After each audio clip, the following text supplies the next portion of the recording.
1993 সালের 21শে জুলাই সে গুলি চলার ঘটনা ঘটেছিল। সেই ক্ষমতায় আসার পরে তার তদন্ত কমিশন গঠন করেছিল তৎকালীন তৃণমূল সরকার, কিন্তু সেই কমিশনের রিপোর্ট প্রকাশ্যে আনেনি। এবার এই রাজ্য সরকার সেই রিপোর্ট প্রকাশ্যে আনবে। ফাইল খুলছে 21শে জুলাইয়ের তদন্ত কমিশনের। বিধানসভায় ঘোষণা করেছেন মুখ্যমন্ত্রী শুভেন্দু অধিকারী। কথা বলবো আবির আমাদের প্রতিনিধির সঙ্গে। আবির, 21শে জুলাই কমিশন গড়েছিলেন মমতা বন্দ্যোপাধ্যায় 2011 ক্ষমতায় আসার পর, কিন্তু সে সময় রিপোর্ট প্রকাশ্যে আসেনি। এবার এই রিপোর্ট এই সরকার প্রকাশ্যে আনতে চলেছে, কতটা গুরুত্বপূর্ণ?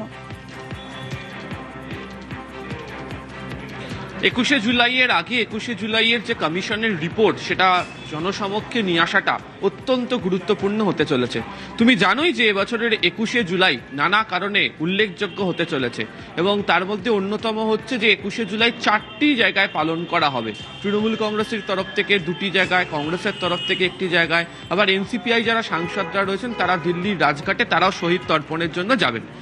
কিছুদিন আগেই এনসিপিআই এর সাংসদ কাকলি ঘোষ দস্তিদার তিনি রাজ্যের মুখ্যমন্ত্রী শুভেন্দু অধিকারীকে একটি 3 পাতা চিঠি লিখেছিলেন, এবং সেই চিঠিতে তিনি উল্লেখ করেছিলেন যে কমিশন তৈরি করা হয়েছিল সেই কমিশনের রিপোর্টকে সামনে নিয়ে আসা হোক।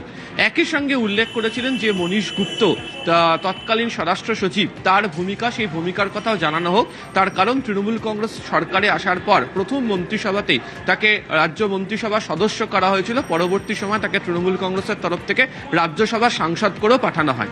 এমনকি যে 1993 সালে গুলি চালানোর ঘটনা ঘটেছিল, সে সময় মমতা বন্দ্যোপাধ্যায় তিনি যুব কংগ্রেসের নেত্রী হিসেবে সেখানে ছিলেন। সেই কংগ্রেসের তরফ থেকেও এবার যখন 21শে জুলাই পালন করা হচ্ছে, তারাও তাদের মূল বার্তাতে এই 21শে জুলাইয়ের ঘটনার যে রিপোর্ট, সেই রিপোর্ট প্রকাশ্যে আনার কথা উল্লেখ করে। 2011 সালে এই কমিশন তৈরি করার ঘোষণা করা হয়, এবং তারপর আমরা দেখেছি যে লাগাতার একাধিক ব্যক্তিকে 21শে জুলাইয়ের গুলি চালানোর ঘটনা নিয়ে অবসরপ্রাপ্ত বিচারপতি সুশান্ত কুমার চট্টোপাধ্যায় তিনি জিজ্ঞাসাবাদ করেন। তার কমিশনের সামনে একাধিক জনকে হাজির হতে হয়েছিল, এমনকি বুদ্ধদেব ভট্টাচার্যের যে বয়ান, সেই বয়ানও রেকর্ড করা হয়। পরবর্তী সময় 2014 সালের 29শে ডিসেম্বর সুশান্ত কুমার চট্টোপাধ্যায়ের তরফ থেকে তিনি উল্লেখ করেছিলেন যে তার সেই সমস্ত রিপোর্ট তিনি রাজ্য সরকারের কাছে পাঠিয়ে দিলেন। কিন্তু এত বছর কেটে গেলেও রাজ্য সরকারের তরফ থেকে, বলা ভালো পূর্বতন তৃণমূল কংগ্রেস সরকারের তরফ থেকে সেই রিপোর্ট কোথাও প্রকাশ করা হয়নি। এর আগেও বিভিন্ন সময় ধরে নানা আলোচনার প্রেক্ষিতে উঠে এসেছিল যে রাজ্য বিধানসভার মধ্যে এই ধরনের যে বিচার বিভাগীয় তদন্ত কমিশন তৈরি করা, সেই সংক্রান্ত রিপোর্টকে প্রকাশ করা হোক, সেই রিপোর্টে প্রকাশ করা হয়নি। কিন্তু আজকে কিছুক্ষণ আগেই মুখ্যমন্ত্রী বিধানসভার অভ্যন্তরে তিনি জানিয়েছেন যে বিকেলবেলা সেই সুশান্ত কুমার চট্টোপাধ্যায়ের নেতৃত্বাধীন যে কমিশন তৈরি করা হয়েছিল, সেই কমিশনের রিপোর্ট তিনি প্রকাশ করতে চলেছেন। একই সঙ্গে তিনি উল্লেখ করেছেন যারা আগামীকাল 21শে জুলাই যারা পালন করবেন, তারা এতদিন পর্যন্ত সরকারে থেকেও সেই রিপোর্টকে সামনে নিয়ে আসেননি, কিন্তু মনে করছেন যে সেই ঘটনার বা সত্য উদ্ঘাটন কি হয়েছে সেই রিপোর্ট জনসমক্ষে নিয়ে আসা প্রয়োজন।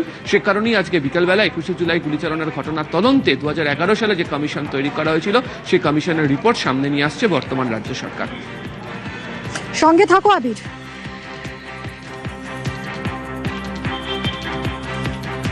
বিধানসভায় দাঁড়িয়ে আজ এই ফাইল প্রকাশ্যে আনা নিয়ে কি বললেন মুখ্যমন্ত্রী, শুনবো। আমি মাননীয় অধ্যক্ষ মহোদয়কে বিকালে একটু টাইম চাইবো, 10 মিনিট। এটা হলো বিগত সরকার 2011 সালে আসার পরে 21শে জুলাই কমিটি করেছিল, 21শে জুলাই কমিশন, রিটায়ার্ড জাস্টিস সুশান্ত চ্যাটার্জির নেতৃত্বে। আমি সেই রিপোর্ট আজকে বিকালে জনগণের সামনে প্রকাশ করব। সুশান্ত চ্যাটার্জি জাস্টিস তিনি যা যা রেকমেন্ড করেছিলেন, যারা কালকে 21শে জুলাই করবেন তারা 15 বছর সরকারে ছিলেন, তারা কতটা কার্যকর করেছেন আর করেননি, সেটা বিকালবেলা আমার তথ্য প্রমাণের ভিত্তিতে আমি বাংলার জনগণের সামনে রাখব। আবারও আবিরের সঙ্গে কথা বলবো। আবির, 21শে জুলাই নিয়ে 2011 ক্ষমতা আসার পরপরই কমিশন গড়েছিলেন মমতা বন্দ্যোপাধ্যায়, কিন্তু সেই কমিশনের রিপোর্ট প্রকাশ্যে আনেননি। কেন সেই রিপোর্ট প্রকাশ্যে আনেননি? এবং আরও একটা 21শে জুলাই, আগামীকাল 21শে জুলাই, তার ঠিক আগের দিন সেই রিপোর্ট প্রকাশ্যে আনতে চলেছে বর্তমান সরকার, এটা কতটা তাৎপর্যপূর্ণ? দেখো, প্রথমত হচ্ছে যে সরকারের আমলের যিনি রাজ্য মন্ত্রিসভা সদস্য হয়েছিলেন, তার সেই সময়কার ভূমিকা কি ছিল সেটি কোথাও গিয়ে মনে হচ্ছে প্রকাশ্যে চলে আসতো, যে কারণে হয়তো এই রিপোর্টের কথা প্রকাশ্যে তারা নিয়ে আসেনি। তবে তারপরেও তিনি যখন রাজ্য মন্ত্রিসভার সদস্য যখন ছিলেন না, তখনও 2016 থেকে 2021, 2021 থেকে 2026-এর মধ্যে বারবার ধরে এই প্রসঙ্গের অবতারণা হয় এবং এই রিপোর্টকে সামনে নিয়ে আসাটা জরুরি বলে একাধিক ব্যক্তি উল্লেখ করেছিলেন। তার কারণ যারা শহীদের যারা পরিবারের সদস্যরা যারা রয়েছেন তারাও জানতে চেয়েছিলেন যে ঠিক কী ঘটনা ঘটেছিল এবং কেন তারা তাদের প্রিয়জনকে হারিয়েছিলেন, কিন্তু সেই রিপোর্টকে নিয়ে আসা হয়নি।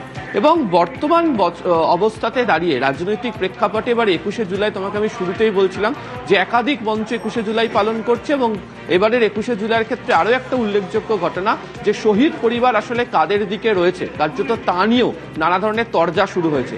কিন্তু যে গুলিচালনার ঘটনা ঘটলো সেই গুলিচালনার ঘটনাটা কেন হয়েছিল, প্রকৃতপক্ষে কে দোষী ছিল, সেটাই হচ্ছে অবসরপ্রাপ্ত বিচারপতি সুশান্ত কুমার চট্টোপাধ্যায়ের নেতৃত্বাধীন যে তদন্ত কমিশন সেটা তার রিপোর্টে নথিবদ্ধ করে গিয়েছিলেন। ফলে আজকে বিকেলবেলা সেই রিপোর্ট জনসমক্ষে আসার পর পরিষ্কার হয়ে যাবে যে সেদিনকার ঘটনার জন্য প্রকৃত অর্থে দায়ী কারা। অর্থাৎ এর পিছনে কি কোনো উস্কানি কাজ করেছিল নাকি পরিকল্পনা মাফিক গুলিচালনার ঘটনা ঘটেছিল, ঠিক কি পরিস্থিতি 1993 সালের 21শে জুলাই কলকাতা শহরে তৈরি হয়েছিল সেটাই এই রিপোর্টের মধ্যে উল্লেখ থাকবে বলে মনে করা হচ্ছে।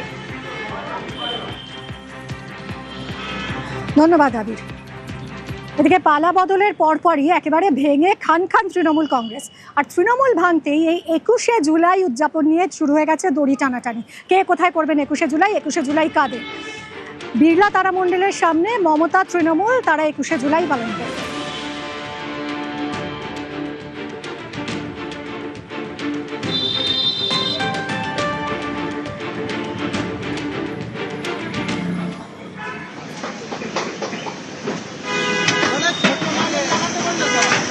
বিড়লা তারামণ্ডলের সামনে 21শে জুলাই করবে মমতা তৃণমূল। তারামণ্ডলের সামনে মমতা তৃণমূলের 21শের প্রস্তুতি তুঙ্গে।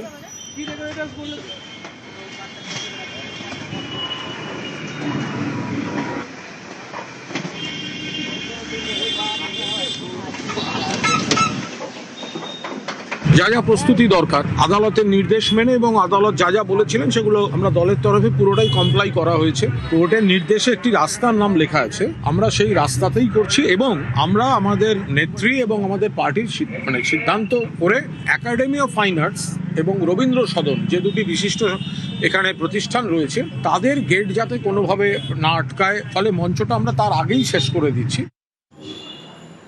বিড়লা তারামণ্ডলের সামনে মমতা তৃণমূলের 21শের প্রস্তুতি তুঙ্গে।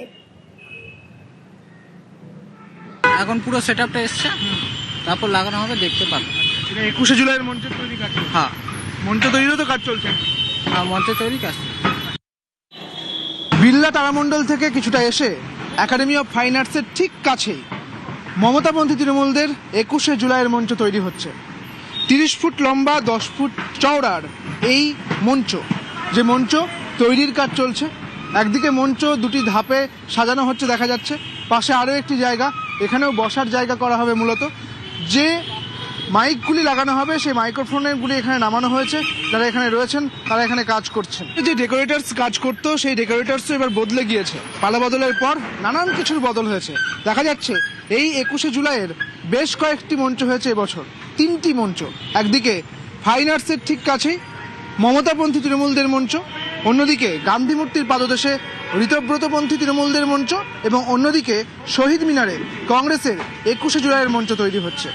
এই মুহূর্তে একাডেমি অফ ফাইন আর্টসের ঠিক সামনে বিড়লা তারামণ্ডল থেকে কাছেই মমতাপন্থী তৃণমূলদের 21শে জুলাইয়ের মঞ্চ তৈরির কাজ জোর কদমে চলছে। ক্যামেরায় সনতের সঙ্গে সুদীপ্ত, নিউজ 18 বাংলা, কলকাতা। অন্যদিকে মেয়ো রোডে 21শে জুলাই করছে নব তৃণমূল। গতকাল এই সভাস্থল পরিদর্শন করেন সন্দীপন সাহা, চন্দ্রিমা ভট্টাচার্য, স্নেহাশিস চক্রবর্তী, ফিরহাদ হাকিমরা। আজ একেবারে শেষ মুহূর্তের প্রস্তুতি চলছে। আমি জানি যে এটা সর্বভারতীয় তৃণমূল কংগ্রেসের পক্ষ থেকে গান্ধী মূর্তির পাদদেশে সমস্ত আইন কানুন মেনে এখানে করা হচ্ছে। আমরা 13 জন শহীদ যারা 93 সালে প্রাণ দিয়েছিলেন কলকাতার রাজপথে, এই কলকাতার রাজপথকে রক্তাক্ত করে আমরা তাদের স্মরণ করব। শহীদ পরিবারের লোকজন এখানে আসবেন এবং এবারেই প্রথম সারিতে শহীদ পরিবারের লোকজন থাকবে। অন্যদিকে দিল্লিতে 21শে স্মরণে এনসিপিআই, রাজঘাটে শহীদ দিবস পালন করলেন কাকলি ঘোষ দস্তিদাররা। রাজঘাটে শহীদ দিবস পালন করবেন কাকলিরা। রাজঘাটে প্রার্থনা সভার আয়োজন কাকলি ঘোষ দস্তিদারে। একই সঙ্গে 3 দফা দাবি কাকলিদের। নতুন করে 21শে জুলাইয়ের ঘটনার তদন্ত দাবি করেছেন তারা।